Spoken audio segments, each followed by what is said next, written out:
Hi అండి, బుర్రపాడు కిచెన్కి స్వాగతం. ఈరోజు మన రెసిపీ మటన్ కర్రీ. ఈజీగా మటన్ కర్రీ ఎలా ప్రిపేర్ చేసుకోవాలో చూద్దాం రండి. దీనికి కావాల్సిన పదార్థాలు: కేజీ మటన్, 2 పెద్ద టమాటాలు, ఒక పెద్ద ఉల్లిపాయ, 10 పచ్చిమిర్చి, కరివేపాకు, కొత్తిమీర, అల్లం వెల్లుల్లి పేస్ట్, గరం మసాలా, పసుపు, ఉప్పు, కారం. ఇవన్నీ మనం శుభ్రంగా కడిగి కోసుకొని పక్కనుంచుకుందాం. ఇప్పుడు మనం స్టవ్ వెలిగించుకుందాం. స్టవ్ మీద కుక్కర్ పెట్టుకొని కుక్కర్ హీట్ అయిన తర్వాత ఆయిల్ వేసుకుందాం. అవునట్టు మర్చిపోయాను, ఇందులో బిర్యానీ ఆకు వేయాలి. నేను చెప్పడం మర్చిపోయాను. 3 బిర్యానీ ఆకులు వేసి అవి కొంచెం వేగిన తర్వాత ఉల్లిపాయలు వేసి బాగా కలుపుకోవాలి. బాగా కలుపుకున్న దాంట్లో మనం మటన్ వేసుకుంటాం. మటన్ వేసుకొని ఇప్పుడు సాల్ట్ సరిపడా వేసుకుంటాం. మనకి ఎంత క్వాంటిటీ చూసుకొని సాల్ట్ వేసుకుంటాం. తర్వాత శుభ్రంగా కలుపుకొని ఇప్పుడు దీంట్లో మనం పసుపు వేసుకుంటాం. పసుపు వేసుకున్న తర్వాత అల్లం వెల్లుల్లి పేస్ట్ వేసుకొని బాగా కలుపుకుంటాం.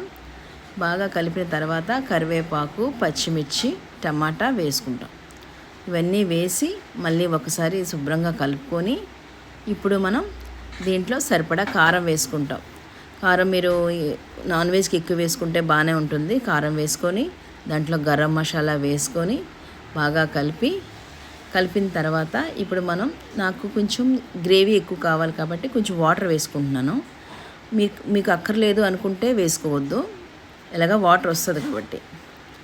ఇప్పుడు మనం మూత పెట్టి ఒక 6 విజిల్ వచ్చేంత వరకు వెయిట్ చేయాలి. 6 విజిల్ వచ్చిన తర్వాత స్టవ్ ఆఫ్ చేసి మూత తీసి మళ్ళీ మనం స్టవ్ మీద పెట్టి స్టవ్ సిమ్లో ఉంచి ఒకసారి కలుపుకొని ఇప్పుడు మనం బాగా కుక్ అవ్వాలి కాబట్టి మళ్ళీ హై ఫ్లేమ్లో పెట్టుకొని ఇది ఒక 10 మినిట్స్ కుక్ చేసుకుందాం.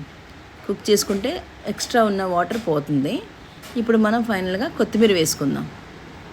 కొత్తిమీర వేసుకున్నాక ఒక 5 మినిట్స్ ఉంచి ఇప్పుడు మనం స్టవ్ ఆఫ్ చేసుకోవాలి. ఇప్పుడు నోరూరించే మటన్ కర్రీ రెడీ. ఇప్పుడు టేస్టింగ్ టైం. ఎలా ఉంది ఏంటనేది చూద్దాం.